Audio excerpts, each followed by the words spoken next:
Well, good morning. We want to go to the Lord in prayer this morning. Do we have somebody who would like to offer God a prayer for us this morning? Don't be bashful. If not, I'll do it. Be happy to. But have anybody? Sure, Lloyd.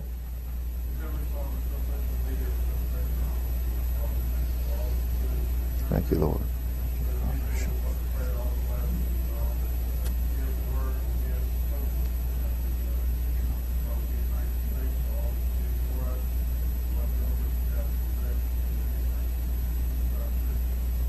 Amen. That's a beautiful day God has given us today.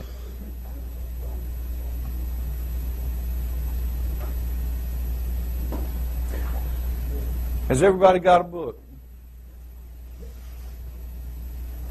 Okay. Looks like nobody missed it. That's good. I'm glad you did. I wanted to talk about the book just a little bit, lay it out for you. This is just a guide. You'll be going through this with me on the CD. And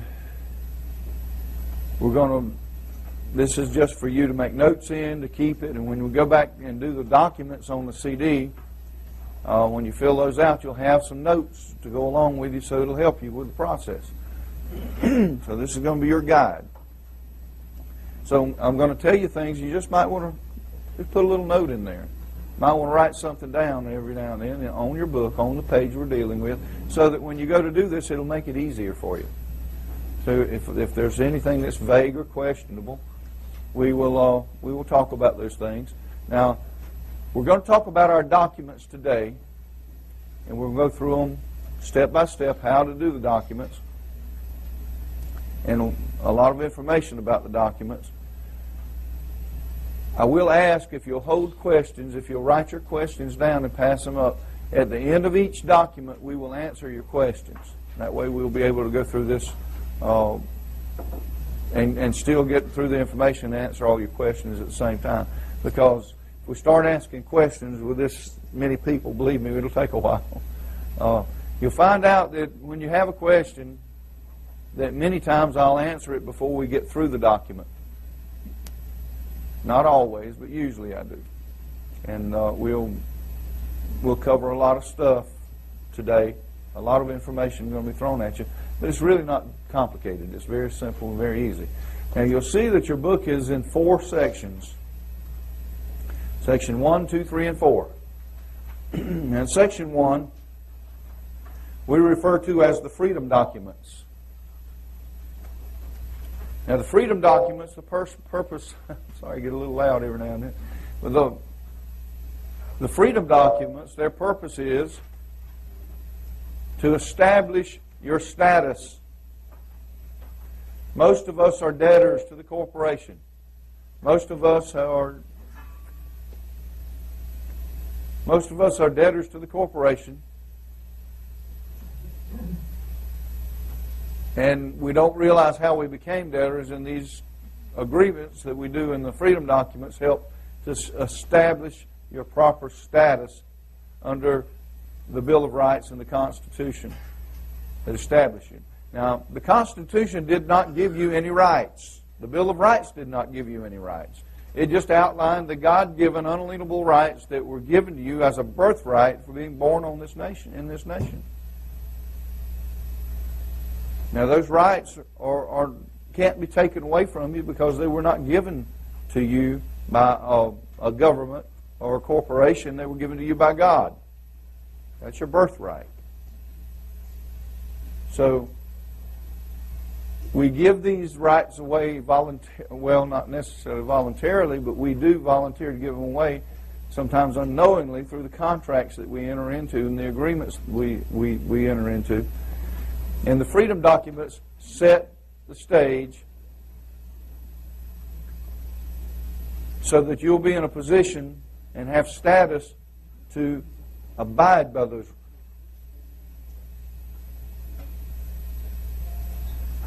Okay, we'll get that squared away. All right. Or Pardon us for the interruption there. We'll get that straightened up. That's Yeah, what okay, that may help some of y'all get me away from behind the speaker a little more. Yeah. Testing. Yeah, that's better. That's right. Thank you, Randy. In section 2 of your book, you'll find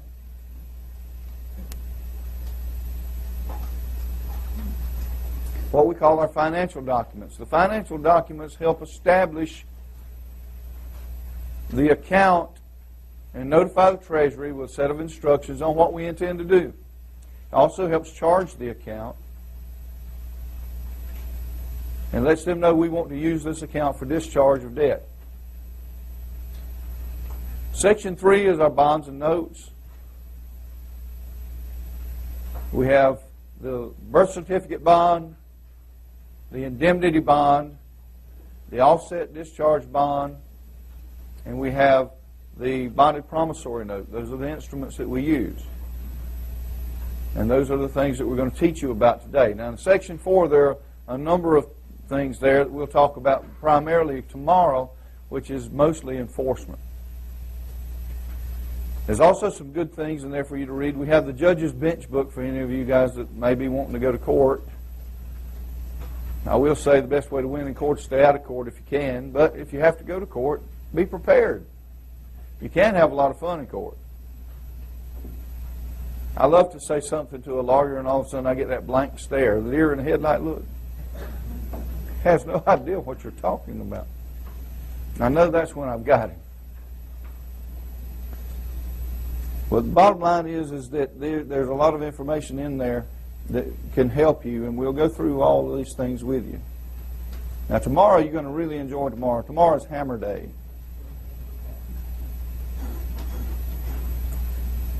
On Hammer Day, we're going to show you how to apply our negative averment and win.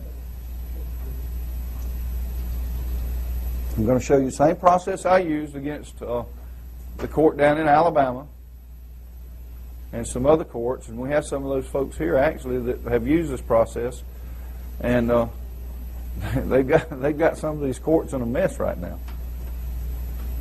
and they're almost, some of them are ready to start this collection process, and some of them are here to bone up on the last little details that they need to start that. And we're going to share that with you tomorrow. This is a powerful process, and it's complete from A to Z. Is it perfect? No. We're always making it better. Always making it better because we find new and more information that makes it more powerful.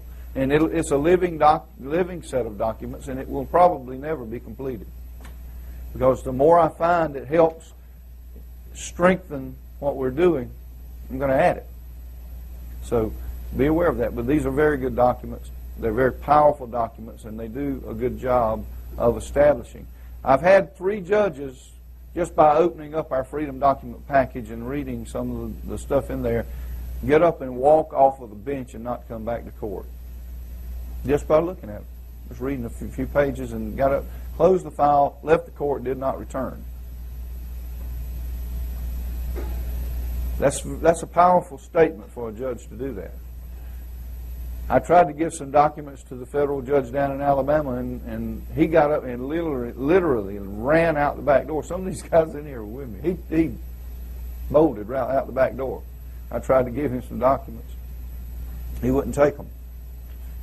That old fat boy could move. He surprised me. He could get down the road. But I love it when I walk into court. But I have some documents for you here, and the U.S. Marshal that was acting as bailiff there, he said, "I can't take any documents from you." The judge told me no, can't take any documents. I said, "But yeah, I just want to give him this right." But Judge, you need to see this. You need to read this. I'd already filed it in the case, so it didn't really matter. I was just intimidating him a little bit, having some fun. And I enjoy going into court sometimes, probably a little too much. It probably borders on a sin as much as I like to be going to aggravated people. But it is a lot of fun to play with these folks that think they're so high and mighty, and then all of a sudden you jerk the rug out from under them, and they don't realize it until it's too late. And then they know they're in trouble. And then they know that I know how to make them pay. And that's where they get worried. Because if you ever take a judge's bond or a clerk's bond or a lawyer's bond, he's done. He's out of gas. His career's over. He can't be bonded again. He can't participate in commerce. Pretty serious offense. Dishonoring commerce is something that you need to learn, and it's really easy to do. These people are so arrogant and have stepped on the law for so long, they do it on a daily basis, and it's just the normal course of business. And all you got to do is just let them go right into the little trap that you set for them. And remember, they're like chickens. As long as you drop breadcrumbs, they concentrate on the breadcrumbs and not on their surroundings, and then they'll keep going until they run out of breadcrumbs, and then they look around and realize they're in a cage. And they can't get out of the cage without your help. And that's what I'm going to show you how to do tomorrow. Our first form that we use is the UCC1. Doc, can you ask Billy Ray if he's got a board? If they've got a board I can get? Might want to write some notes today. Now the UCC1, there's a lot of misconceptions about the UCC1. There are a lot of people teach that the UCC1 is a lien. UCC1 is a notice of lien. It is not a lien in itself. However, it does notice there could be a lien, but there has to be a lien established that backs that. And we're going to show you about that as well. Now, it is a great document. It is a great document. And it's one of the documents that we use to do a legal separation between the real man and the straw man. Now, and there are all kinds of theories about how to do this, and a lot of people teach a lot of different things, and I don't want to discuss what everybody else does. I'm going to tell you the way I do it. I want to keep the straw man alive and well in commerce. I didn't create him, so I can't kill him anyway. I want him to be alive and healthy in commerce, and I want to use him because he is the conduit, the vehicle that I was given to use in commerce properly. How many of you can go out here and get a job, open a bank account, invest money, or do... You can't hardly do anything out here without... You can't get a credit card, you can't buy a car, you can't do anything. You can't hardly get anything in this society without that little Social Security number. Now, you can live as a hermit out in the woods if you want to and not participate in commerce, and some people like that for about 3 days. And then it kind of gets a little bit boring out there by yourself because not too many people out there that are not in commerce. So if we want to participate in commerce, we need to learn how to do it properly. And the way to do it properly is use the vehicle that was given to us to use. But, however, we need to understand that is not us. How many of you here have a corporation, LLC, or any kind of corporation? Are you the corporation? No, you're not the corporation. You're either the managing director, trustee, whatever an executive of the corporation, whatever capacity you have. But you are not the corporation itself. It's the same way between the relationship between you and this straw man party. You are not the straw man. You are not the all capital letter name. However, he is a corporation created on your behalf and for your benefit. Now, it hasn't always been used that way, but that is the proper way for it to be. So, whenever we do the separation, we need to make a complete and total separation between you and that party. Now, the straw man is always represented in all capital names. No, all capital name, and the real man is always in upper lowercase. You need to learn to write it that way. Now, another thing that I do when I'm talking about my real, natural man, I put my full legal name on any legal documents that I do. I don't abbreviate. I put the full legal name. I don't use initials. I don't use it.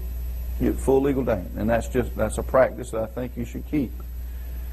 On the straw man, if you want to abbreviate, do whatever you like. It's not important. Because you can't abbreviate because he is a fictitious entity. He is a non-living entity. Now, let me get my pointer out here. There are certain rules with names. If you'll look in the back, I think it's the next to the last page in your book.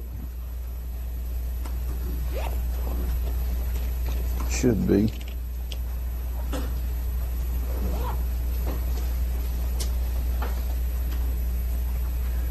Okay, the one with the names right here. This page right here. It says straw man, real man, terminology. You'll see some terms. Everybody got that page? Okay. You'll see some terms that refer to the real man, straw man. In the straw man, you'll see the all capital letter name, and I better get back in my box here. Get back in my box. You'll see he is, thank you, Wilson. The straw man is a all capital letter name, an organization, a debtor, a bailee, a trust, a grantor, a conduit, transmitting utility. And his name is represented by the all-case name and all capital letter address. Now, the city, state, and zip code is part of that address. Now, you can abbreviate on the straw man if you like, but don't abbreviate on the real man. Now, the real man is the upper lowercase name, and you can use the hyphen and colon if you like, or not. That's entirely up to you. And I'll show you when we define our names why we can do that. But he's also an individual, secured party creditor, bailer, trustee, and grantee. And he's represented by the upper lowercase name and upper lowercase address, and the city, state is spelled out completely, and it says near the zip code. And I want you to write in underneath that non-domestic without the United States or without the U.S. Non-domestic without the U.S. That is the way that we do our real man address.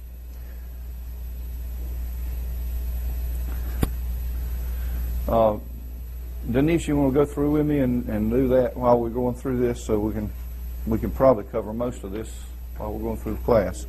Some changes we're supposed to be in the book. Okay. Now,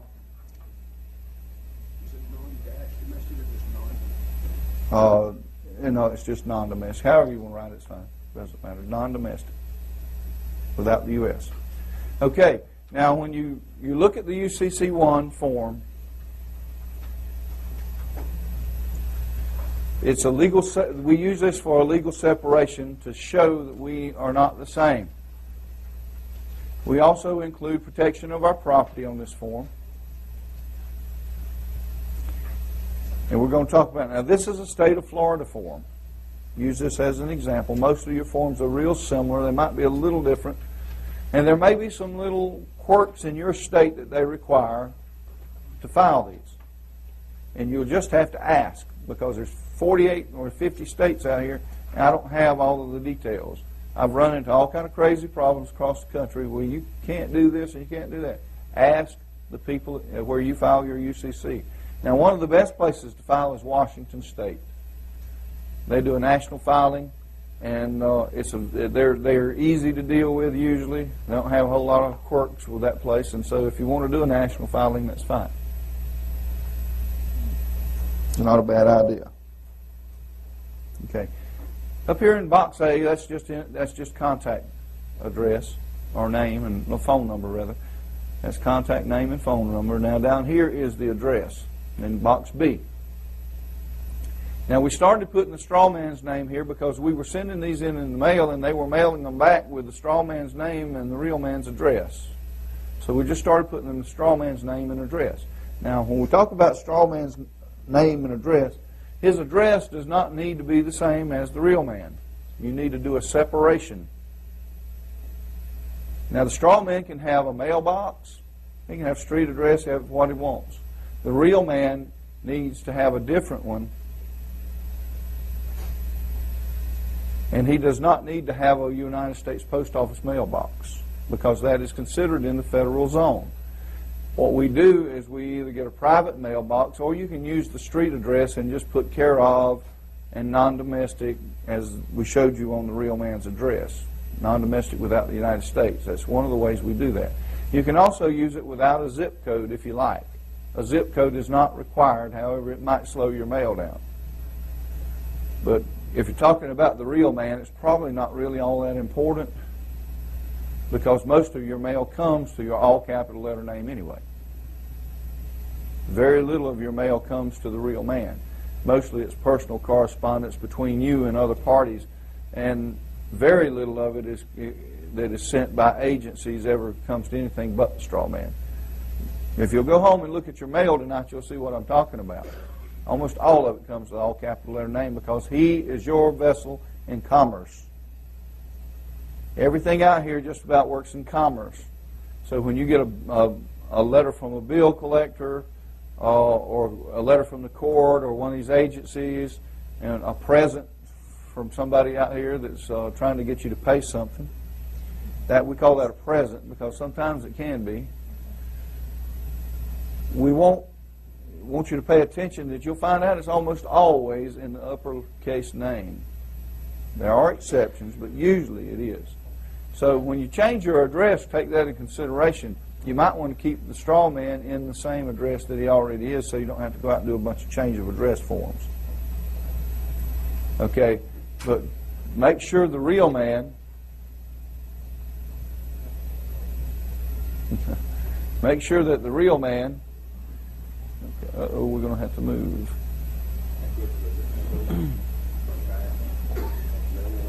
Let's back this speaker up just a little bit. Sorry for the...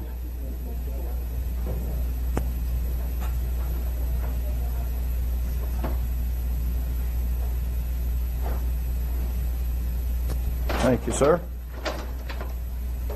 Okay, that's service. I think that'll work. Yes, sir, that'll work. Man, you all right? I don't care what anybody says.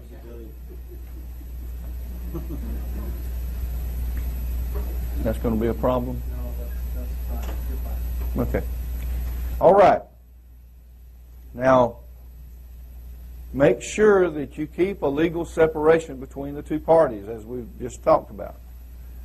If you need to get a post office box for the real man, I highly recommend you go down and get it at a private postal facility that rents post office boxes and use the care of and non-domestic on your address.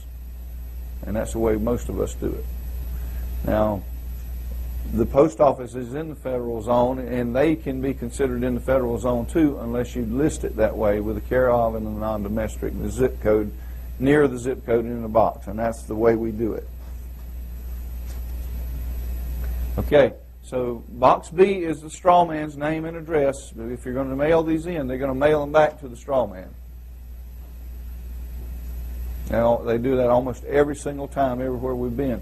And so you make sure you put his name and address in because you don't want your upper lowercase name and the straw man's address together. You want them separated. We're trying to do a separation here. Now, box number 1 is simply debtor's information. Oops.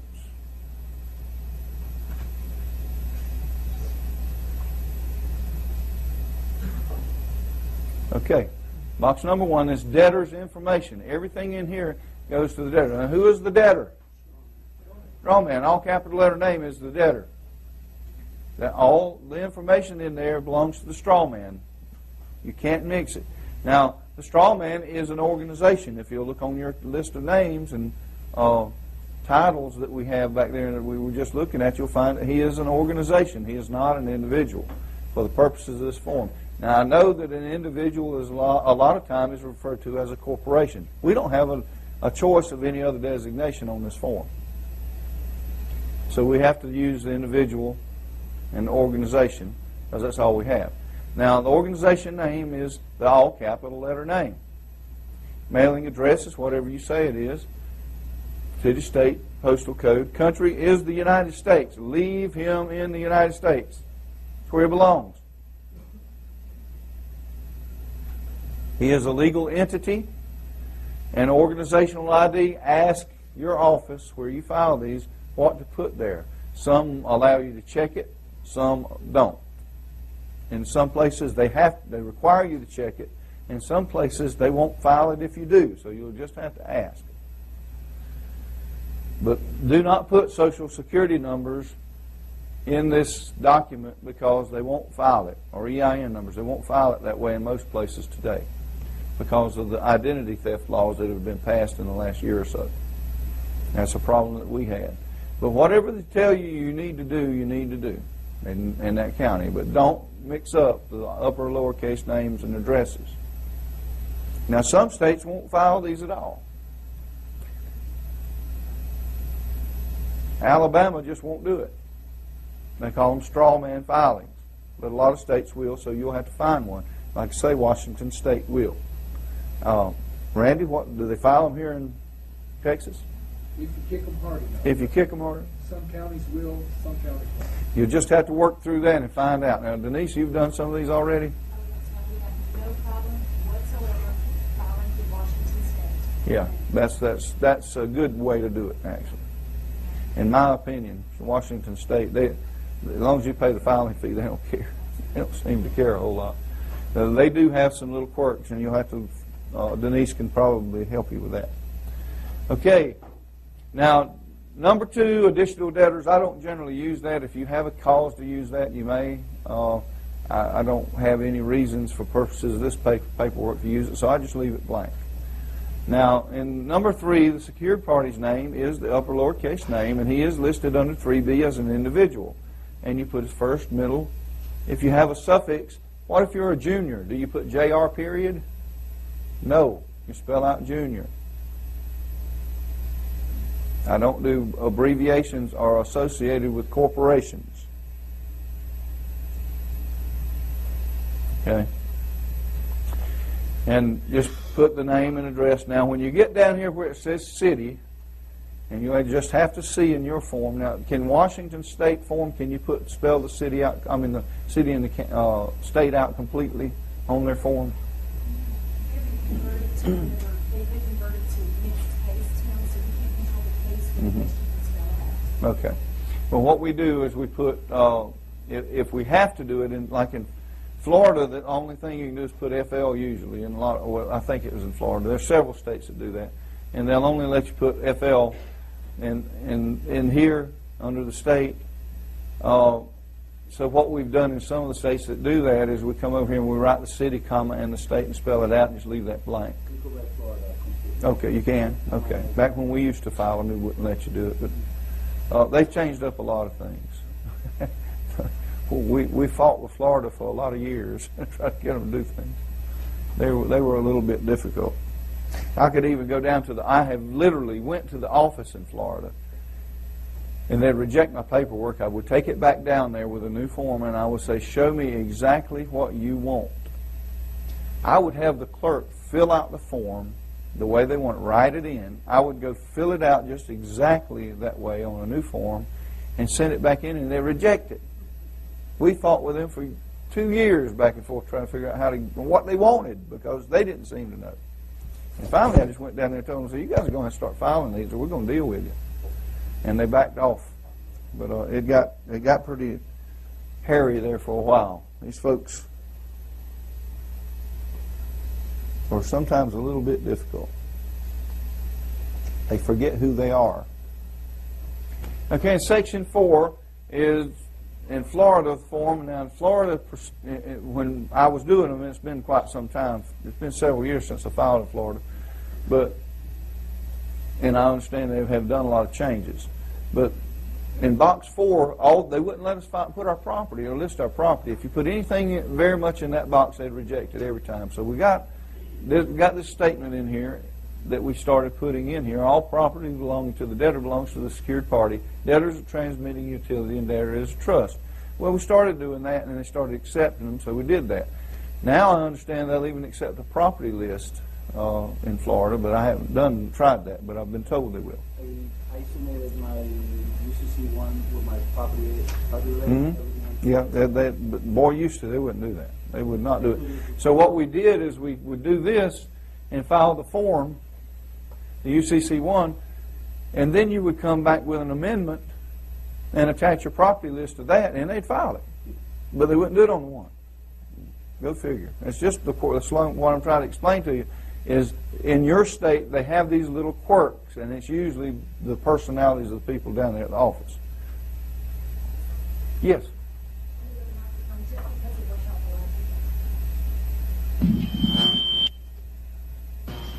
Having had, just like you said, if I can offer you a suggestion, if you file in the national site, or the national state is Washington, okay? If you will do an online filing, it will cost you $11 doing an online filing. The difficulty with attaching your property list, just like Tim said, is it wants to reformat your property list, their online system, and it totally hoses it all up, okay? Removes the numbering system in the area that they give you, plus it's a 25,000 character limit. So what you do, just like Tim said, you file the UCC-1 for $11, and you turn around and you mail in. You're not waiting on anything because you're making an addendum to it, so you're not in a wait state. You've already got the UCC number. You turn around and you mail in the UCC-3. That's the amendment, and physically attach the property list. And it'll take them about a week to process it. That's the way we used to have to do it in Florida as well. And if that's the rules, just abide by what they tell you got to do, just to work with them. I will tell you something about dealing with these agencies out here. Don't go in there with an attitude. Go in there and be nice to people if you can. Now, sometimes there's times for attitude. I've had to have a few times. I've had an attitude. They've called security on me a few times. Every time I go down in Franklin County, Florida, even today, I guarantee if I walked in there tomorrow, they'd call security on me and kind of walk in the courthouse. But I can go in the clerk's office and I'll get a hug before I get out of the clerk's office. The judge's chamber, they'll call 6 deputies if I walk down there. That's the difference in the attitudes.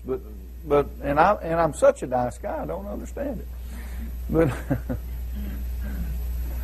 I have read the Riot Act of a few of those judges. But anyway, the bottom line is you go down there with an attitude to try to make peace. Don't go in there. I've got a guy who used to be in my group down in Florida. He couldn't get anything filed. Every time he'd take something down to the courthouse, he goes, they wouldn't file it for me. So, I mean, I don't have any trouble filing down there. What's the deal? I don't know. Well, so I went down there with him. He walks in there, and he's a big old boy, big old potato-fed boy. And he's scruffy looking, and he don't take a bath often enough, and you're one of these kind of folks. I mean, when you're dealing with professional people, you need to be professional. But he walked down there, and I went with him. He walks down and he throws it on the counter and said, file this or I'm going to sue you. Well, that's the way you make friends and influence people. So I took him back to my office and I talked to him. I said, Ricky, why don't you just go down there and be nice? Well, I was nice. We need to work on his social skills a little bit. But anyway, and I could go down there the same day with the same paperwork and they'd file it for me. Wouldn't be any problem whatsoever. But and like I say, I'd get a hug before I got out of the clerk's office because I've dealt with them for years and they understand. Build relationships with these people. You know, we're not down there to be adversaries. We want to be friends. We just want them to understand we're just asking for what we're supposed to have. We're not asking for anything extra. We're not asking for anything illegal. We're not asking for anything that's immoral or anything that's wrong.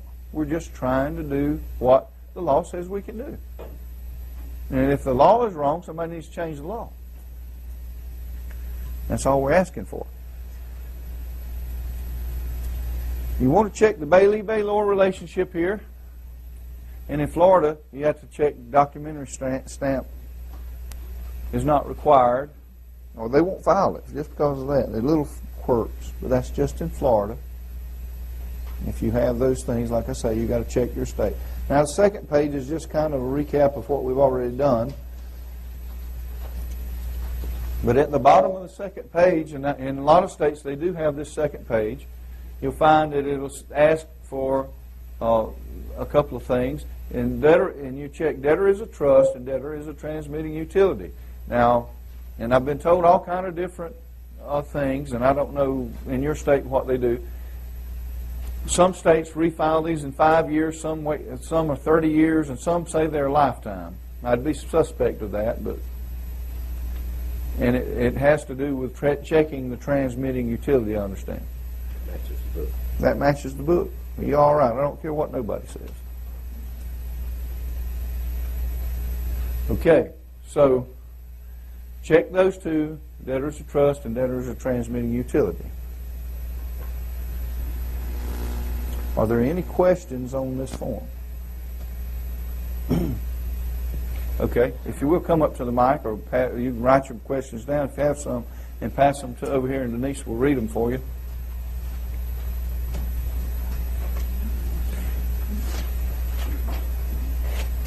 Yes, sir. Yes, in Oklahoma, they won't let you check the utility.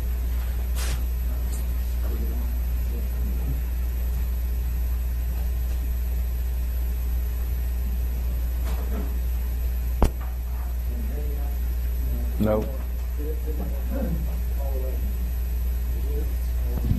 There it is. Now? Sounds like so, yeah. Okay. In Oklahoma, you go in and try to file a UCC1, they will not let you click utility. It says, you're not a utility company. And then we try and explain to them, and nope, won't accept it. Yeah, well, then I would file in another state. Okay. Thank you. I'd file where they would let me check it, because it's important that you do that. They don't understand that the debtor is a utility.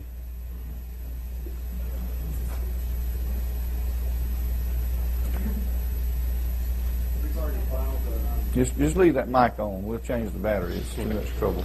If we've already filed the documents, the UCC documents, or actually all of our Freedom documents, and we didn't separate the addresses, do I need to refile that?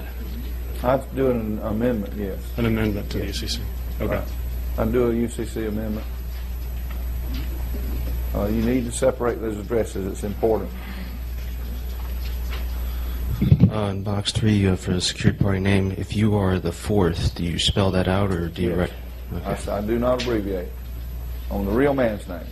Now, on the straw man name, you can do that, but not on the real man's name. Okay, Denise? On the UCC3, Tim, where it says add or correct documents already filed, it's a question. On the UCC3, do you add or correct documents already filed? You can do the one amendment, or I think the 3 is an addendum. Isn't that right, Randy? 3 is amendment. 3 is an amendment and 1 is an addendum. And I get them confused. Okay, 1 is the addendum and 3 is an amendment. You can use the 3 to correct any problems that you want. Yes. There's also on the 3, it gives you a box to add, change, or delete. Yes. So you let it know whether you're adding something to it, changing something, or deleting something. It tells you add, change, delete, or terminate. I will say this. If you have liens in place that are recorded on the UCC1, and you're trying to protect your property from somebody, and you're first in line, first in time, true holder in due course on that lien, don't terminate it. Just amend it. I had a lady did that last year, and I told her not to, but she didn't listen. And before she got it refiled, IRS placed a lien on her property. She lost her first in time status. Okay, the second question, Tim, is it necessary to refile for these changes? I think that's... It depends how many changes, I guess. You'll have to make the judgment on that. If you're not under threat of a lien from some kind of agency, probably I would terminate and refile. But other than that, you can just amend it. I recently changed my Social Security card. I changed the name on the card. Should I use the additional debtor's box for the new debtor? No. They changed their name. On the What? Social Security Social card. Security. I would just refile that. I'd refile that. I just terminate the old agreement, refile a new one, unless you're under a threat of a lien or a judgment or something. Okay.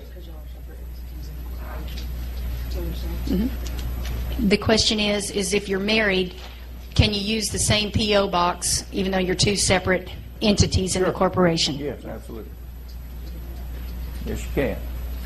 But you just need the debtor and the real man, the straw man and the real man need to have separate addresses.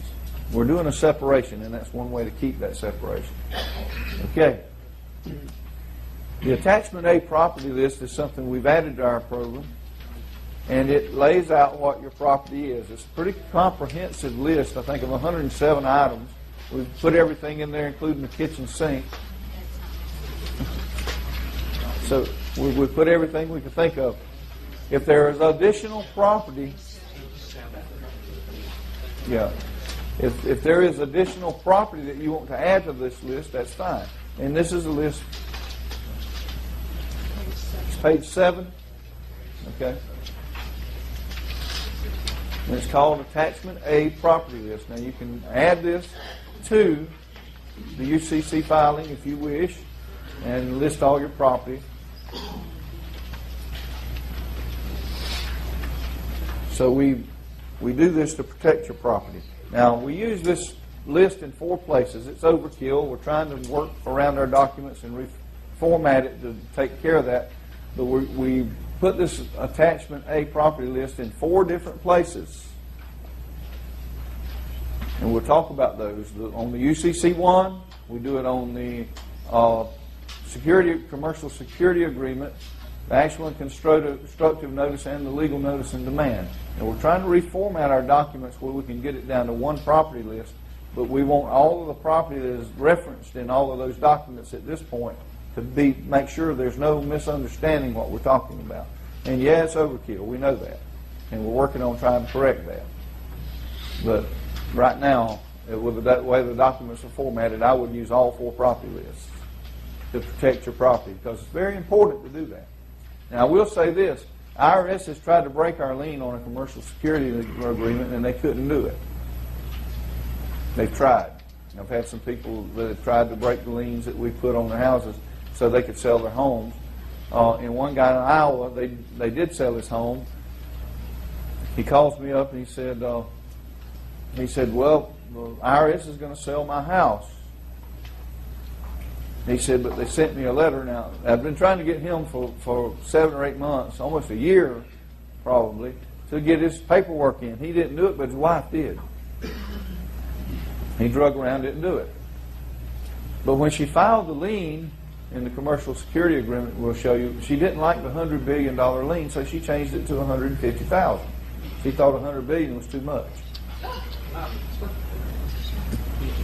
Well, that's the whole point.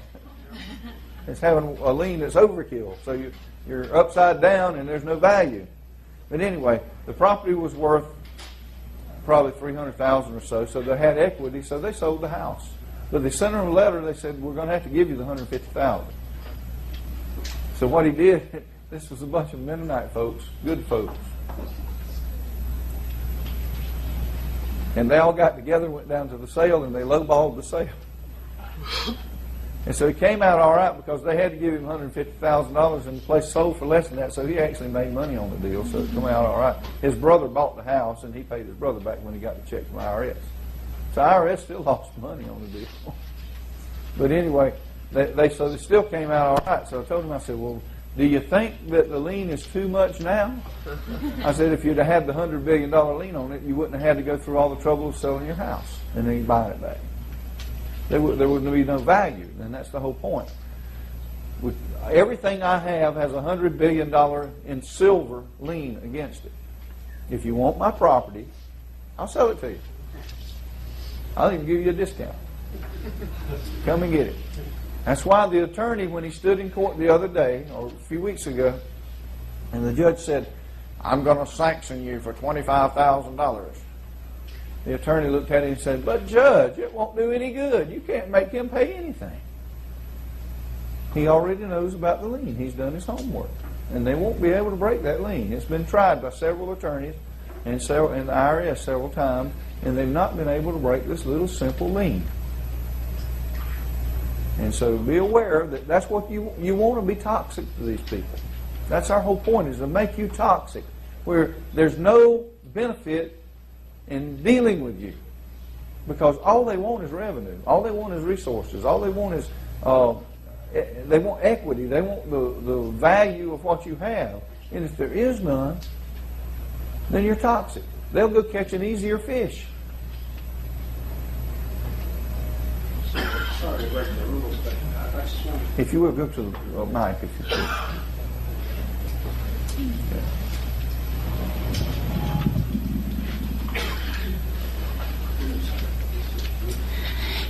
You mentioned before, Tim, that UCC1 is a notice of lien. It is. But you are, when you're talking now, you're saying that it is a lien, No. not a notice of lien. I said the So commercial when does that security become- agreement was linked. Oh, the social, Yes, the security commercial agreement, the security agreement. Okay, That's what I said. The commercial security agreement puts the lien. Said I'd show you that in a few minutes. okay, excellent. Sorry. Okay. All right. So, yeah, this is only a notice of lien. Now, property is very important. Property is what you say property is. I want you to start thinking like a secured party creditor. You're not a debtor. Well, you may be now, but you won't be for long. But I want you to start thinking like a secured party. If I say I own it, prove me wrong. How are you going to do that? So if you want to put something on this property list that belongs to you, make sure that it's yours first of all. If you have property in a trust and you're not the trustee of the trust, you don't own the property. Somebody else does, so you can't put it on there. If you have hidden caches of weapons and illegal stuff out there, don't put your private stash on there, because you're going to put this into the public. Now, there are a lot of people out teaching that these security agreements and all the property lists don't have to be filed in public. Well, I wouldn't want to have to go to court and defend that. And there may be ways to do it, but I would say this, that I don't believe you'd want to face me in court with a hidden security agreement or a hidden property list that's not in the public, because you can't prove when you filed it. And if you're going to be first in line, first in time, true holder in due course, which is the position, first lien holder position, this stuff has to be made public some way. Because you can't prove it unless it is. But if I've got a file stamped, date and time stamped copy of a document that I filed in a county court or some other source, I can prove when I put it into the public. And I'll beat you over the head with it all day long in court. And the whole point about all of this stuff is I like to win. And a lot of people say, a lot of the stuff we do is unnecessary. It might be, but I win. I can document everything I do in a number of ways, and I always win. And if you want to win, you're going to have to learn documentation is how you win in court. Without it, you will not lose. What you say in court, or what you say when you go before these agencies and these hearings, will evaporate. And it certainly won't be recorded the way you say it in most cases. Court records do get changed, by the way. I've had court records completely disappear. They don't like anything in their public record that puts them on the hot seat. They don't like it. And I've had records completely disappear from the court. I've had filings. We had some maritime liens disappear just recently from a court. But we've got date and time-stamped copies of those liens. And now we've got criminal charges against the clerk. Because we can prove they were in the record, but they're not in the record anymore. Isn't that just something? A record search says they're not there. Somebody's in some trouble, don't you think? But documentation is everything. If you don't have documentation, you will not win. I can't overemphasize that. Yeah, some of the stuff we do is overkill. I'll be the first to admit it. But when I walk into court, I'm going to be able to bombard them with my documents to prove my case. Okay, the property list is very important. If you have a pet bulldog you want to put on there that you think a lot of, put him on there. I don't care what you put on there. Whatever you say is your property, but be aware that everybody in the public we'll be able to see what your property is. Sometimes that's a two-edged sword. So be aware. Now don't put your private stash of gold and buried treasure in your backyard on there unless you're going to give me a copy of the GPS coordinates so I know where to go get it. So don't do that. Because if you put it on there, somebody's going to know you got it. So be aware of what you put on your property list. But anything that you want to protect, you probably need to. Okay. Now, you'll see on there, there's a lot of things on property that we do that's kind of unusual and unique, and I have a reason for doing everything I do. I put children's and grandchildren on the property list. Can you own your kids and grandkids? Who has more right to own them than you do? A lot of people say, we can't own them. If they're minor children and grandchildren, who has more right than you do? And if you go back in the Scripture, you'll find out that a lot of the patriarchs claim their grandkids as theirs. Who has more right? Prove me wrong. If you put your wife on there. I didn't put my wife on there, no. But, yes, sir. Very. I might be from Alabama, but I'm not that slow.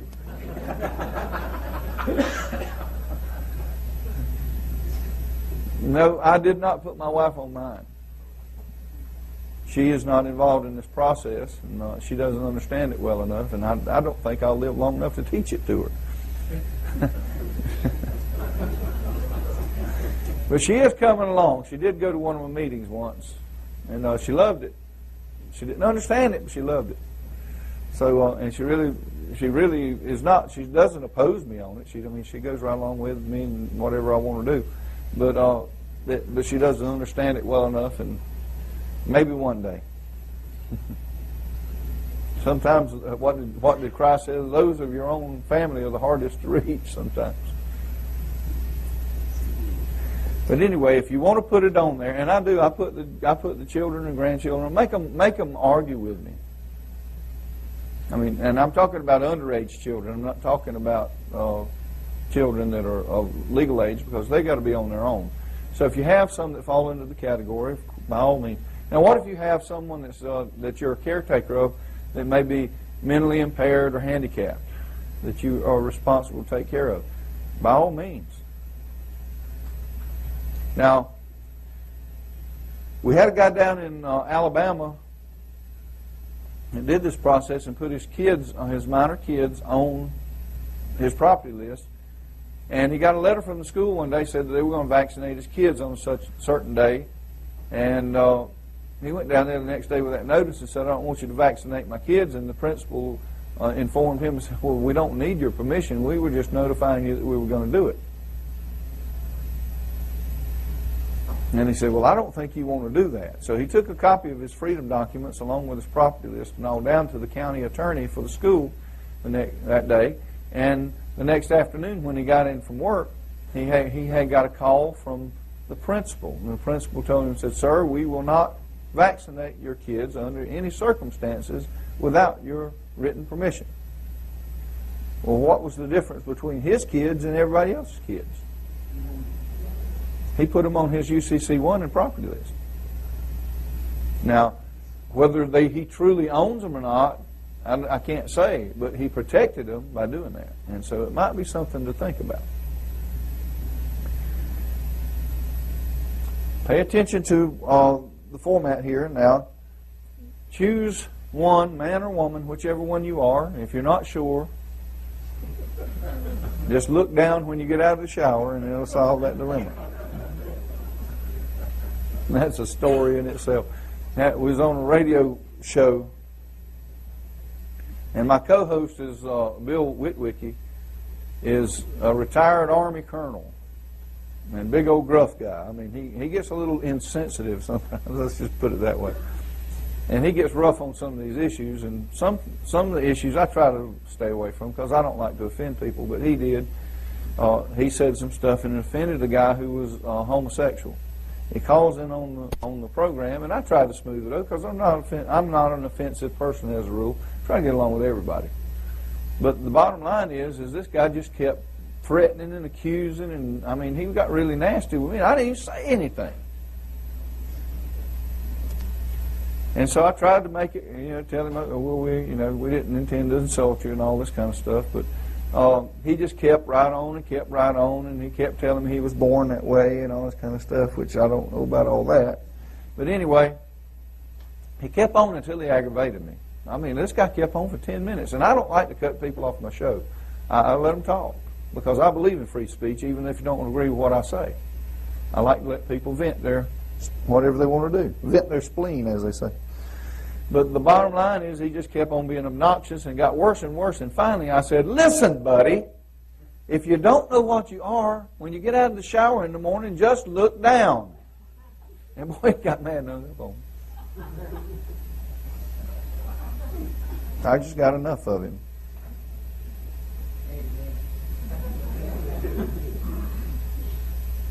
Okay. Now the next document we do is a power of attorney.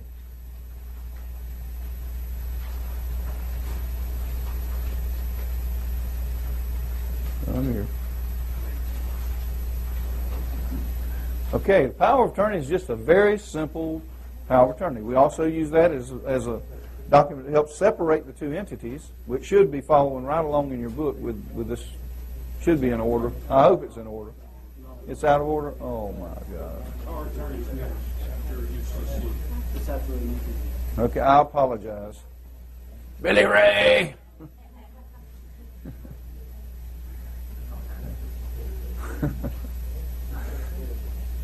Bless his heart. I don't make it easy on him, I tell you. The power of attorney is simply that. This power of attorney gives the real man permission to do business for the straw man. Now, I usually get the question, how can a fictitious entity give you permission to do anything? I would love for a judge to give me a letter stating that the straw man does not exist. What do you think I'd do with that? I'd bring their whole house of cards down. Because everything they're doing is charging the straw man. If he doesn't exist, see ya. I'd love to have that letter. So, whenever we do this power of attorney, we keep the separation, and it's a very simple document. I'm not going to read it to you. You can read it. You're adults for the most part. And you can read this document and understand it's a very simple document. Pay attention to the highlights and put in there what it says.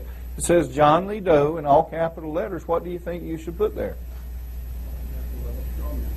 That's it. The straw man name goes there. Please don't call me up and say, where it says county, your county, what should I put there? I have that happen. Really. I really have people do that. I'm serious. I'm not joking about it. Makes me worry about some folks. Okay? And just pay attention to the highlights here. When you get your disc, it'll be highlighted differently. And this has to be notarized. Make sure you put, if you go out of county or out of state and have this notarized, make sure you put the right state and county in here. I've had people go in there and put their county and state in there and then go to another county and try to get it notarized. It doesn't work out real good, so make sure you pay attention to that. Yes, sir. It's on him. Okay. Just a point that I've been using. I do these things all the time for the straw man. Right. I use the address on your birth certificate. They can't argue with that. And how can a straw man move? Well, you can do that. We used to use the birth hospital, but a lot of them don't exist anymore. That's why we quit doing that. Well, most of them I've seen, it has an address of some place that you lived, or your physical address when the straw man came into the world. And that's the physical announcement and creation of the corporation or trust or whatever it is that they use. And you can do that if you like. That's fine. And that way it simplifies. The only problem is, though, is if you go down there and you do that and they start sending mail to your straw man at that address, what you going to do? Go back to them. And this is the notary part of the power of attorney. Okay, and our next, very simple form. Our next document is the commercial security agreement, and we're going to take a break for about 10 minutes. And before we go into that, so let's take a break for about 10 minutes. Our next document is the commercial security agreement. Very powerful document.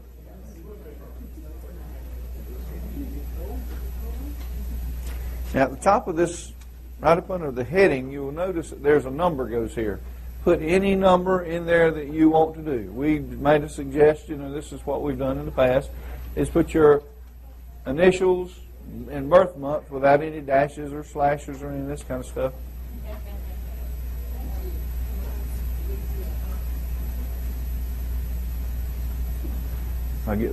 Let Billy Ray get finished with his business at hand. Yes, Randy. You know the number on that mail ticket? Mm-hmm. Is a unique number. Yes, it is. It is registered in international commerce. You know, so the bank stopped giving out things in the post office because we use numbers. Yeah, well, we use them all the time. Use them all the time.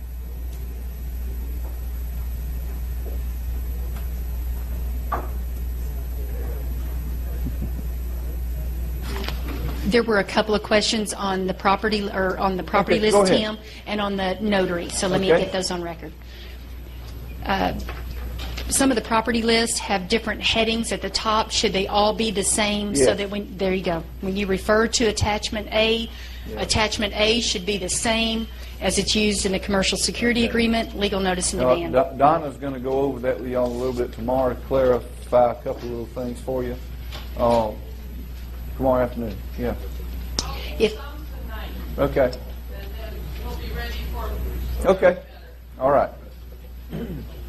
If you're married, if the married name is on a Social Security card, but the maiden name is on a birth certificate, what is the straw man name and what is the real man name? What do you want it to be? They kind of need to match up. Now, what we do, and I'll show you in our next set of documents, is called the Actual and Constructed Notice Package.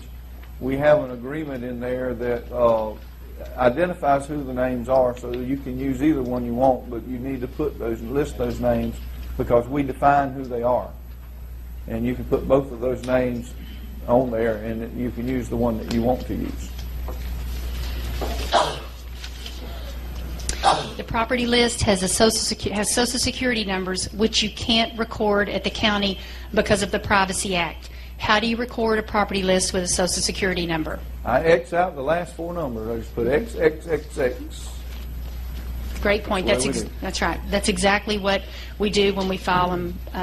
If you'll send them to us with the X's already in And it. that So. redacts the last four numbers, and they don't have to worry about identity theft.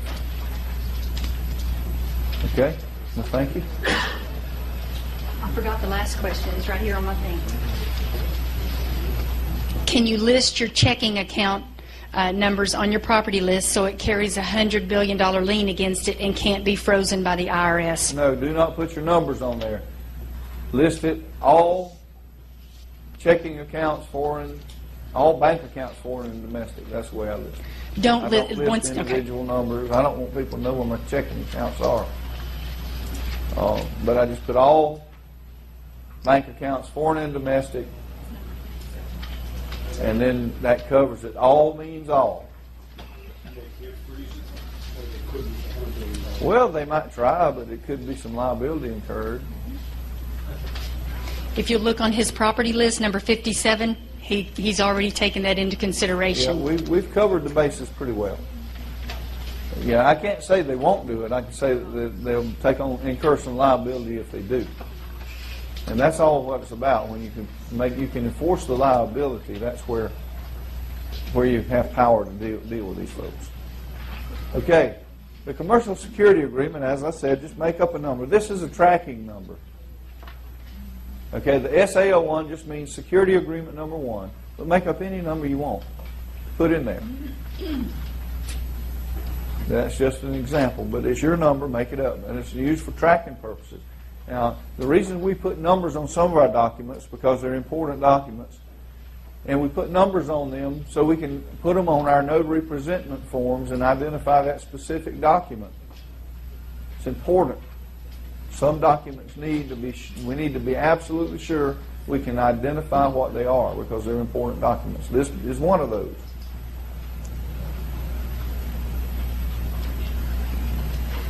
This also keeps a separation of the two parties, as you can see. It defines who the debtor and secured party is. And there is an agreement. And you can see how we do the Social Security numbers. Here's an example of what we're talking about. The social and the last four numbers are just X'd out.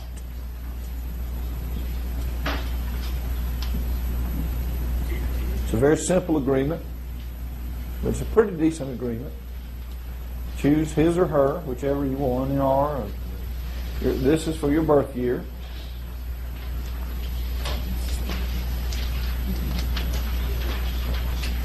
Okay, and it gives the terms and conditions of what the straw man and real man's working relationship are. And it defines a lot of different things. It's a pretty good agreement, and you'll find that if you get a chance, just go read through it, because I'm not going to read it to you. We don't have that time for that. But you can find that it takes into consideration a lot of different things. Okay, when you get to the signature line on this, how do you sign for the debtor? Straw man. How does straw man sign his name? He prints in all capital letters. Unless you can sign in all capital letters. I've not met anybody that could yet. I had a guy told me he could, but he never showed me. But not seen anybody be able to sign in all caps yet. If you can do that, by all means. But other than that, we print in all capital letters. Now, on the real man, we sign full legal name. I do it in blue ink. I use blue ink because it denotes an original signature, what is known as a wet ink signature. And that's what I do. I do both sides in blue ink. Okay? And that's, like I say, is a very simple document, but it does a lot for you. Now, we also, like I said before, we include a property list here. They're already incorporated, by the way, into your documents. You don't have to change it. It also has an indemnity bond to indemnify the real man for anything that the straw man might do. A guy over in Knoxville, he sent a letter to the state. He said, I want to apologize for the actions of my straw man. Obviously, he's been acting up behind my back.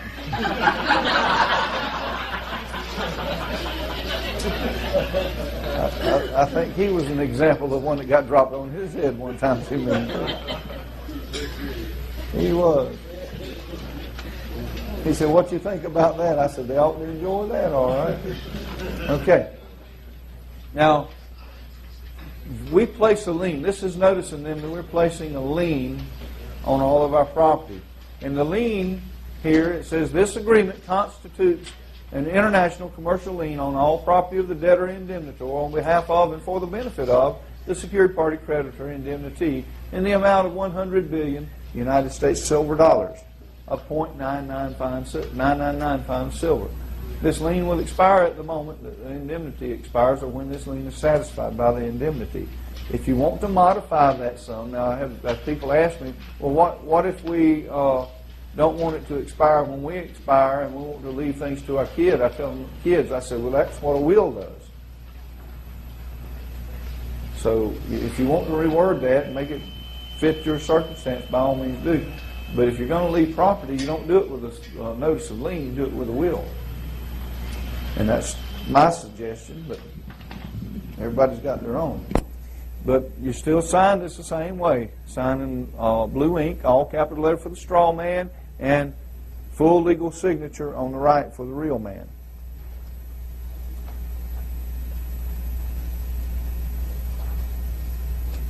Okay, are there any questions on the security agreement? That little simple agreement has held lawyers and even the IRS at bay on attaching liens on people's property. Just that one little simple agreement. Yes? Sorry, are you able to modify that number, that lien, say for, I guess if you just wanted to do it, would you be able to put the amount of the bailout, the recent bailout? maybe like the trillion. It's your however much that agreement. was. You can do anything you Okay, want. I just wanted to make sure. You can do anything. Remember, these are your documents. Make them yours. Do whatever you like, but make sure you understand the changes that you make before you make them, because there's been a lot of thought put into these things, and they're not perfect. I'll admit that, but they're probably pretty good. We've sure fought a lot of battles and won with these documents, so be aware of that. Now, we had a guy down in South Florida. He was an elderly fellow, and some of y'all know Joe, a guy who used to ride around with me a lot. And the old guy was being sued. He had a $300,000 lawsuit against him. And they were trying to take his house. And he was real worried because he was in his 80s. He was a retired Coast Guard guy. And he had a little money and he had a little property, but he wasn't a really rich man, but he was comfortable. And these folks were taking advantage of him and tried to sue him. So we did this lien on his property and did the freedom documents and all. And they dismissed the lawsuit. $300,000, they dropped it. We stamped it deficient on every page and sent it in to buy him a little time so we could get his documents, and they just dismissed the lawsuit. So we got the documents filed, and we made him first in line, first in time, true holder in due course on all of his property. And sat there a while, and he got ill, and his daughter put him in a nursing home. So one day I got this call, and they said, well, we're trying to do a loan on this house, and we need you to release this lien. We can't make the loan with that lien on it. And I told the mortgage company, I said, well, I don't know where you got my information. I said, but I didn't put the lien on the house. I said, the man that owns the house put the lien on the house. I just helped him with his documents. I don't have any say-so over that lien whatsoever. But you've got to get this lien off so we can make this mortgage. I said, if the man wants the lien off of his house, I said, he'll take it off. So I got a hold of him. He was in a nursing home, and I got a hold of him, and he said, I don't want my house mortgaged for $80,000. He said, I didn't give anybody permission to do that. See, his daughter had got a power of attorney and was trying to mortgage his house without his permission. He didn't even know about it. So I asked him, I said, do you want the lien lifted? He said, no way, I don't want a mortgage on that house. So they called me back a couple more times, and they said, well, you've got to get this lien off of this house so we can make this mortgage. I said, I've already told you I'm not going to get the lien off the house. And the last time they called back, I told them, I said, listen, this is the bottom line. If you try to manipulate that old man and remove that lien and mortgage his house, I said, I'll come down there to Tampa, St. Petersburg, Florida, and I will arrest you and I will take your bonds. And they called back a few days later and said, we're not touching this anymore. They couldn't find a way to break the lien. Their attorneys couldn't do it. And it's a very simple thing, but it's a powerful thing. When you're a secured party, your word is your word. When you're a secured party, you have rights that debtors don't have. You've reserved your rights. And they have to abide by those things. And if they don't, they go into dishonor and then they get into a liability position, and that's when we put the hammer on them. So be aware these things are simple, but they're very powerful. You don't have to have all the legalese stuff to win. Actually, I found out it's more powerful if you don't, because it catches them by surprise. I used to do all the legal stuff and write all the legal language and spend 200 hours writing a legal brief and all this kind of stuff, and they're trying to impress the court, and I found out they wasn't impressed at all. They didn't even read it. In most cases, they didn't even read the stuff. So I learned that over the years that sometimes simple language works quite well, and generally does. For me, I use simple language. You'll find that out. Our next document, any other questions about that security agreement? It's a very simple, basic document. You'll find most of my stuff is. I told you this stuff is so easy. So easy a caveman can do it.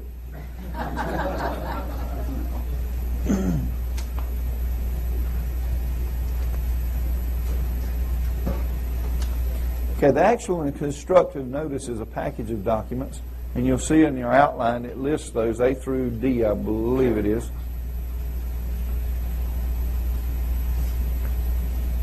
And this is a set of instructions to the Treasury, what we're planning to do. It tells them that we're going to use our accounts. And it's very simple. You can read it. I'm not going to read it to you. And you'll see we have a legal signature at the bottom here. And it tells them we're going to charge our accounts for $100 billion. And we're going to use them for the discharge and offset of debt. The whole harmless and indemnity agreement is a very important document here. This document defines the terms. We learned a long time ago that when you're dealing with legal issues, it's important to define your terms, because if you don't define them, somebody will.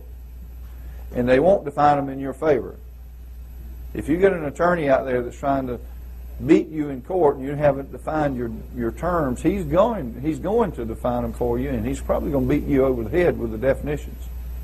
So you need to make sure that you're on a even footing when you walk into a situation or have to defend yourself by knowing what you've got. Your foundation has to be sound, or you actually won't stand in court. So when we define who we are, we talked about the names earlier. When we define who we are, that's who we are. Who's going to argue with that?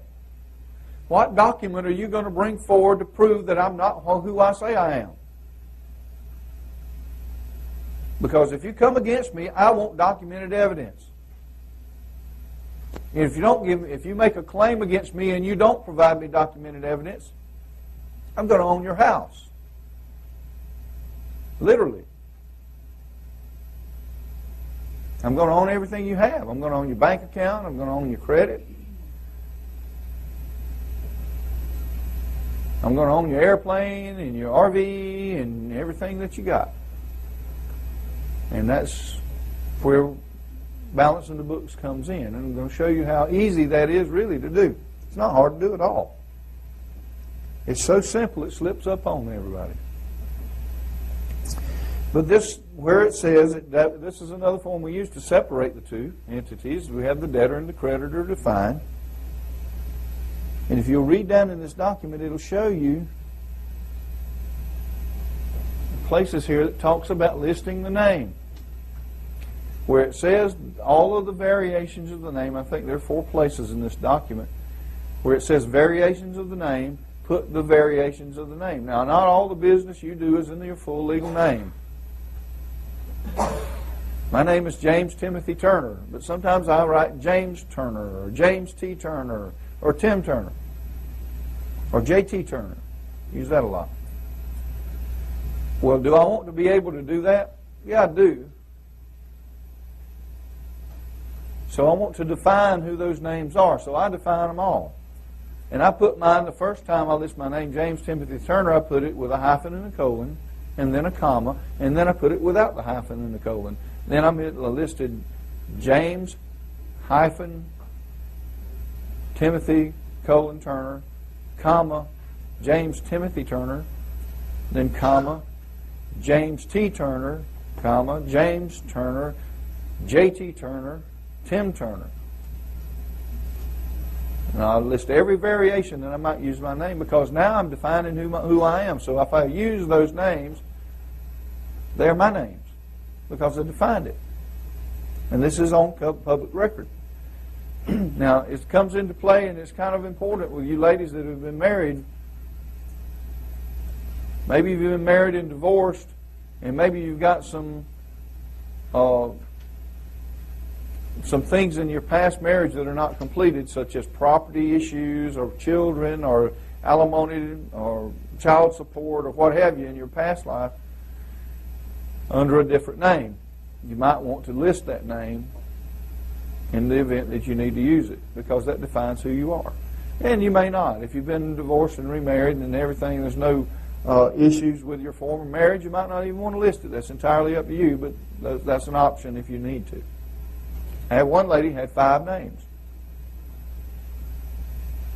She called me. She said, I need you to help me do my paperwork. So I went and tried to help her do it. She was in some problems.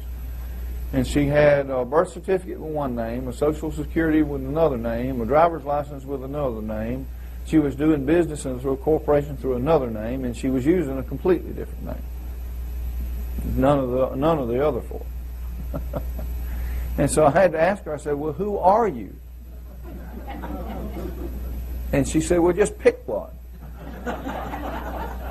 I said, well, it don't work that way. You got to be able to prove who you are. So I told her, I said, I don't know how to help you. She said, well, just pick a name. I don't care which one you call me. You got to be able to define who you are, folks. And so I highly recommend that you list your names and list them properly. It's not hard to do, but it is a little bit tedious, and you need to do that. Pay attention to that. And I do it for the straw man and the real man. Both ways.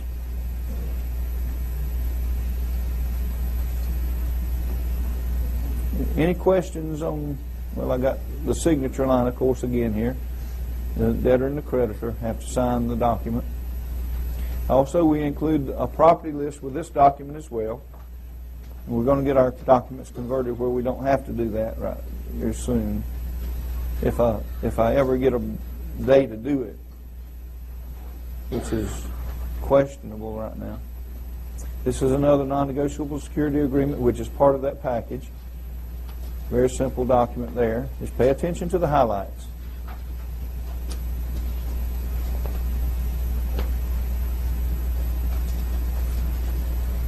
The highlights tell you how to do everything.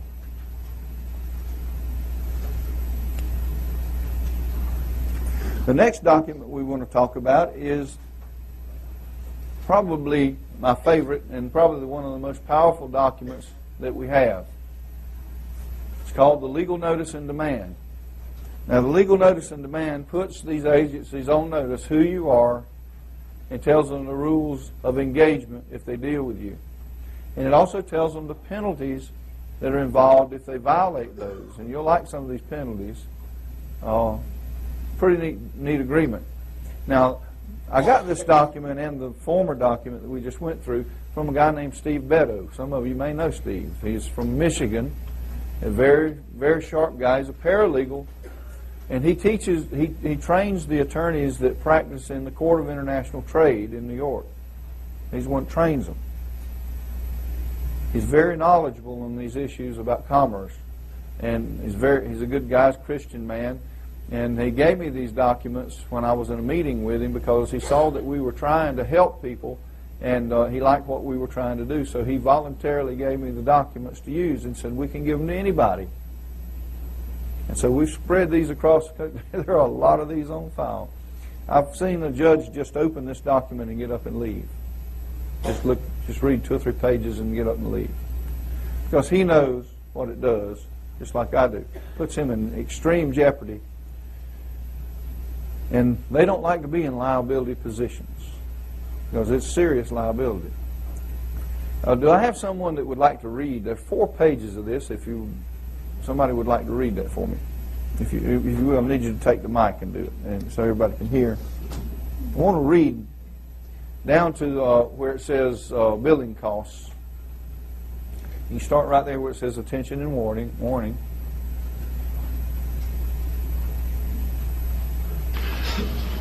Attention and warning, this is a legal notice and demand, fiat justitia ruat colium.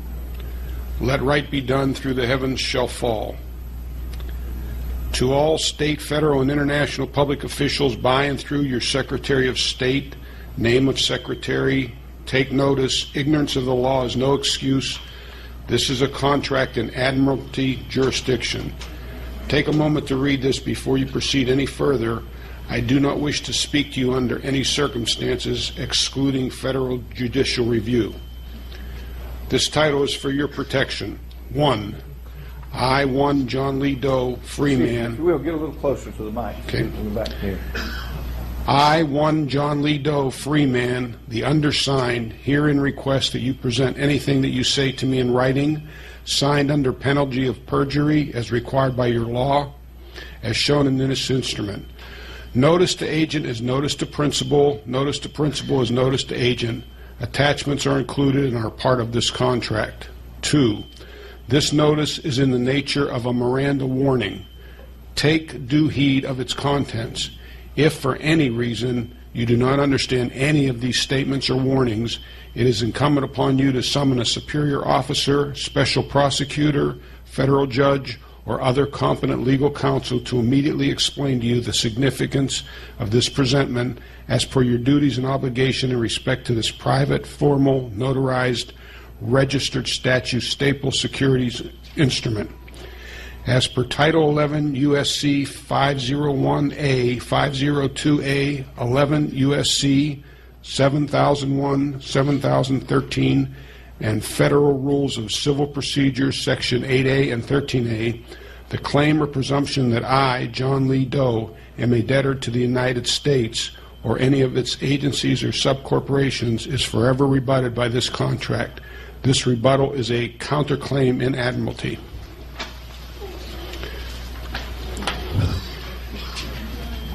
Number 3, your failure to timely do so leaves you in the position of accepting full responsibility for any and all liabilities for monetary damages as indicated herein that I incur by any adversely affected injuries caused by your overt or covert actions or the actions of any of your fellow public officers and agents in this or any other relevant matter as described herein. You have 30 days from the date of this document, from the date that this document is received by the clerk of the public record, to respond and rebut the presumptions of this contract by submitting to me signed, certified, authenticated documents of the laws that rebut these presumptions point by point, on and for the record, under penalties of the law, including perjury. This document will be on file in the public record, and the clerk in charge of the public record is charged to distribute this and any and all responsible parties, that is, officers of the court and or law enforcement officers, including local, state, federal, international, multi-jurisdictional, or any and all officers, representatives, contractors, agencies, or any such entity or person that may bring any type of action, whether civil or criminal or other, against me, and whether in this county, state, region, area, country, corporation, federal zone, or any venue and or jurisdiction. Your failure to timely rebut the statements and warnings herein constitute your complete tacit agreement with all statements and warnings contained herein. Your presumptions that I, the undersigned, am a corporate fiction or legal entity and under your corporate United States jurisdiction are now and forever rebutted. 4, I, the undersigned, tendering this document, am a private people of posterity, a sovereign personum sojourn by fact, not a 14th Amendment citizen or surety within or subject for or allegiance to your corporate United States or to any de facto compact corporate commercial states contracting therein, only to the United States of America, nonetheless carrying with me exclusive original sovereign jurisdiction and venue, having one Supreme Court and United States Court of International Trade. This is a matter of public record, tended by way of certified mail to your state Secretary of State. These pages are recorded upon library records and books in Register of Deeds offices, including but not limited to your county, and list 3 or 4 surrounding counties. 5, I, the undersigned, now tendering this binding legal notice and demand in hand, am not a surety under your jurisdiction, nor a subject under your corporate veil, color of law, venue, being acknowledged by silence and acquiescence of Secretary of State, or name of Secretary, respectively your state Secretary of State, also but not limited to any public officers, agents, contractors, assigns, employees, and subsidiaries of your office, regardless my legal notice and demand, tendered and by certified mail with library book number and page affixed. Number 6, which silence of corporate office, Secretary of State, ratifies severance of any nexus or relationship to de facto corporate commercial state of offices being fraudulent conveyance by operating under color of authority upon affiant. Let this be known by the good faith Oxford doctrine to all men and women. I do not consent to any warrantless searches or searches that are not compliant with the Constitution for the United States of America and or all of the amendments of the Honorable Bill of Rights, whether of my dwellings, cars, land, craft, watercraft, aircraft, me, mine, current location, property, hotel rooms, apartments, business records, businesses, or my machinery, vehicles, equipment, supplies, buildings, grounds, land in my private possession or control, past, present, and future, now and forevermore, so help you God. 7. By this record, let it be known that I do not at any time waive any rights or protections as acknowledged by the aforementioned Constitution and or Honorable Bill of Rights, nonetheless demanding that you protect these as you swore an oath to do so. I accept your lawfully required oath of office, bonds of any type, insurance policies, and property of any type for my protection and making whole. Furthermore, should you witness any public officers at any time, at this time, or any time past, present, or future, violate any of my rights or protections, it is your sworn duty of oath to immediately arrest or have them arrested. You are legally required to charge them as you should any lawbreaker, regardless of officer's title, rank, uniform, cloak, badge, position, stature, or office, and you should henceforth be accountable for monetary damages from, but not limited to, your monetary liability, your corporate bond, compensatory costs, punitive procurements, and sanctioned by attorney attributions. Note, a true and correct notarized copy of this statute, staple, securities instrument is safely deposited in the Register of Deeds office in your county, your state. This security agreement has also been delivered to several trusted friends and accompanied by sworn affidavits certifying my policy of presenting this security instrument to each and every public officer who approaches me violating my inalienable rights, including but not limited to my right of liberty and freedom, movement upon any common pathway of travel. I have a lawful right to travel by whatever means via land, sea, or air without any officer, agent, employee, attorney, or judge willfully causing adverse effects or damages upon me by an arrest, detainment, restraint, or deprivation.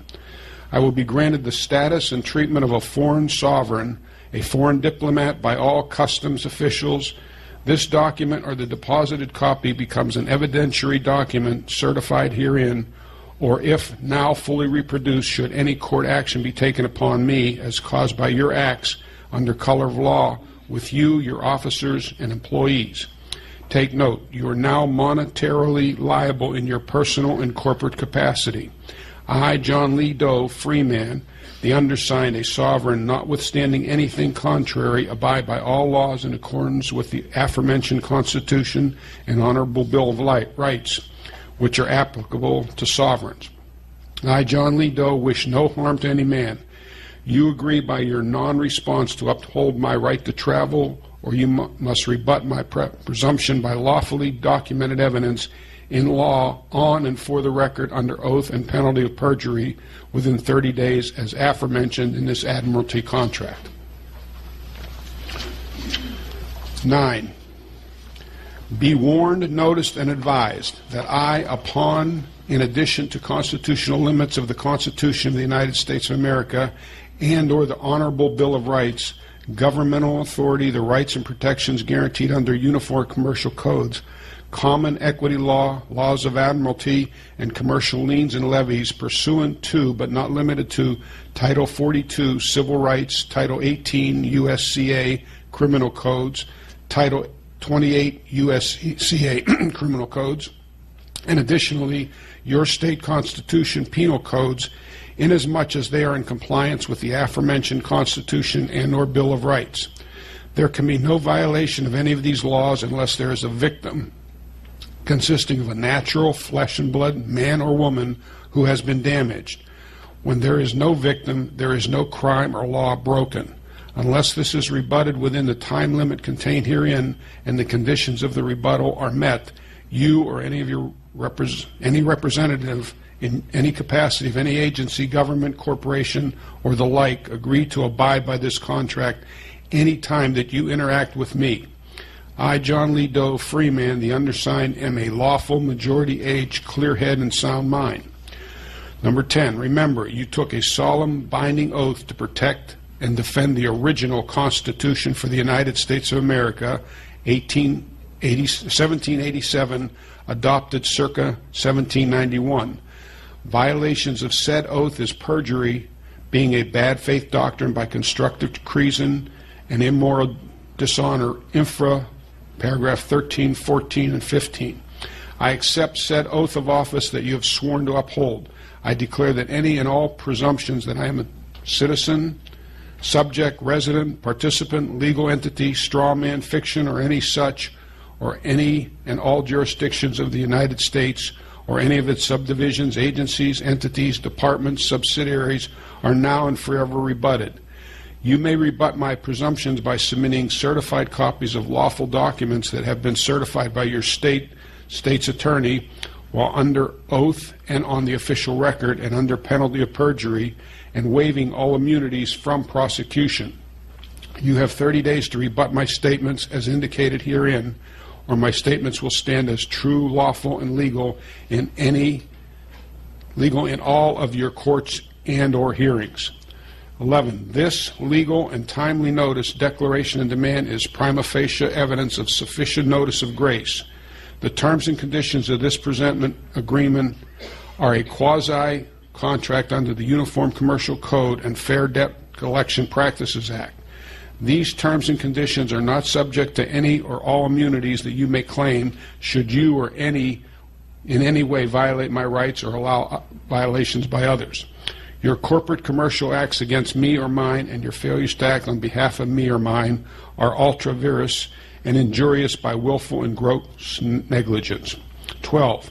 The liability is upon you and your respondent superior and upon others, including any and all local, state, federal, regional, federal, multi-jurisdictional, international, and or corporate agencies and or persons of the foregoing involved directly or indirectly with you via any nexus acting with you, and said liability shall be satisfied jointly and or severally at my discretion.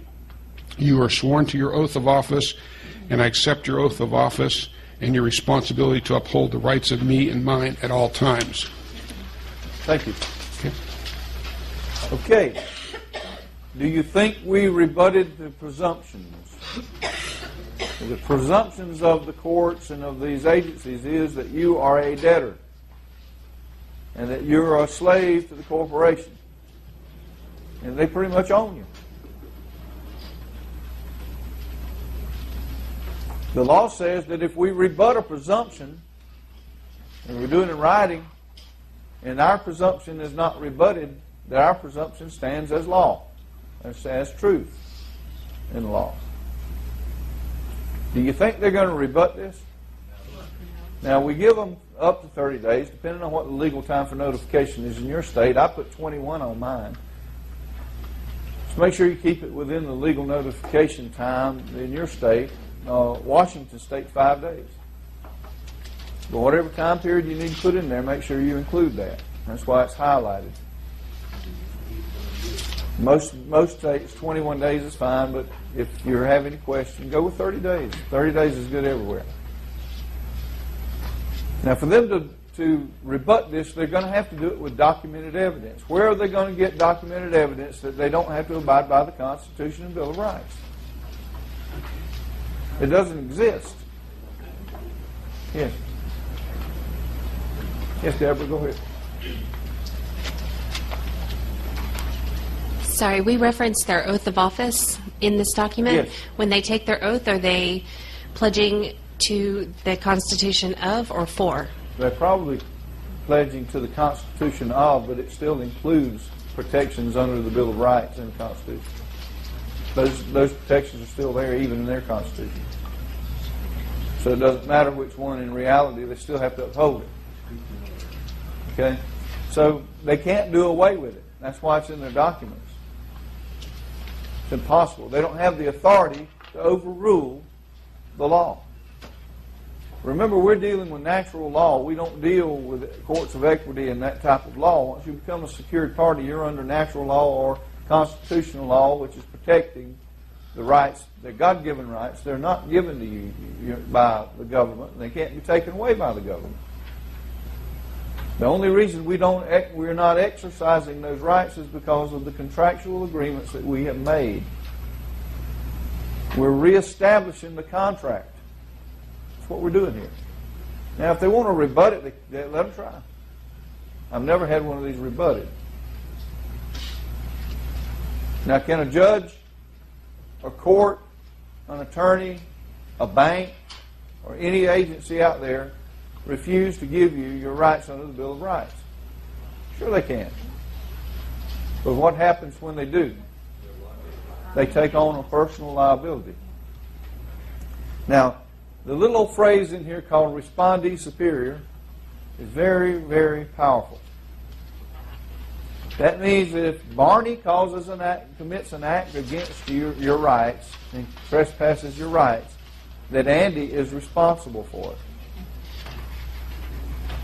That means if a police officer trespasses against your rights, that means that the mayor, if he's the police commissioner, and quite often is, in a lot of smaller cities, and the police chief is responsible.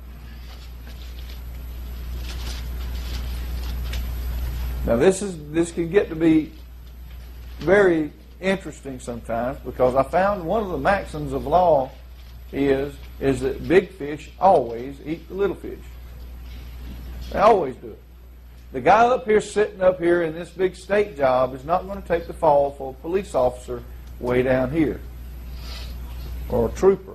The head of the highway patrol in your state is not going to take a fall because a trooper stepped on your rights.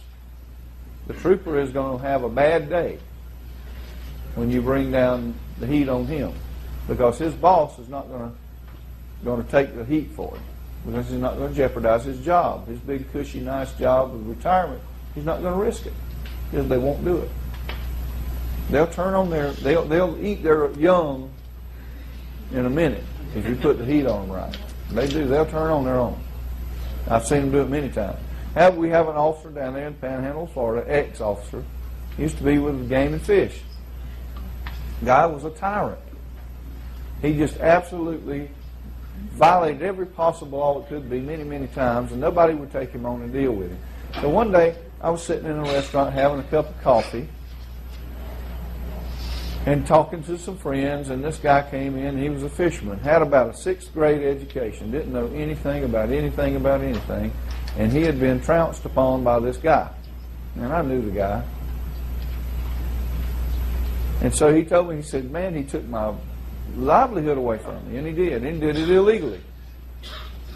This guy had went down and he had built a net to go fishing with. He called the Game and Fish down to check the net while he still had it stretched out.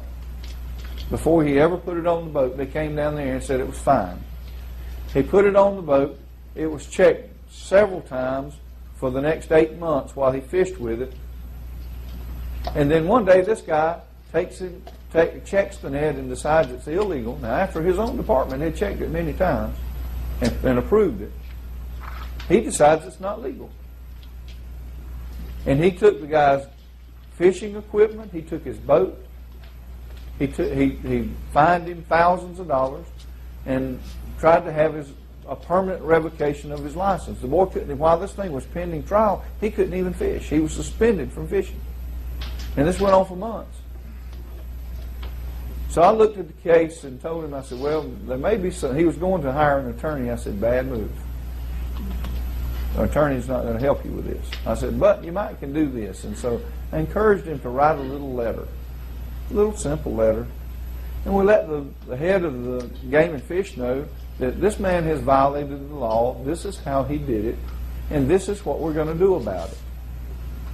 And since you are the respondee superior for this guy, we're coming after your bond. and we're coming after your job unless you deal with this issue. Well, we gave him an option. If you'll deal with this man and take care of him and restore this man back to where he's supposed to be and leave him alone, then we will drop this case against you, but we're going to take your job if you don't do it. 2 or 3 weeks later, I saw the guy. I worked around him, and I saw him one day, and he was stopped on the side of the road in an accident. We happened to be at an accident that day, and he stopped and saw me, and he said, "I'm never going to write another ticket the longest day I live. I don't care what they do. I don't care if they commit murder standing in front of me. I wouldn't even try to arrest them anymore." He said, "The department has really done me wrong."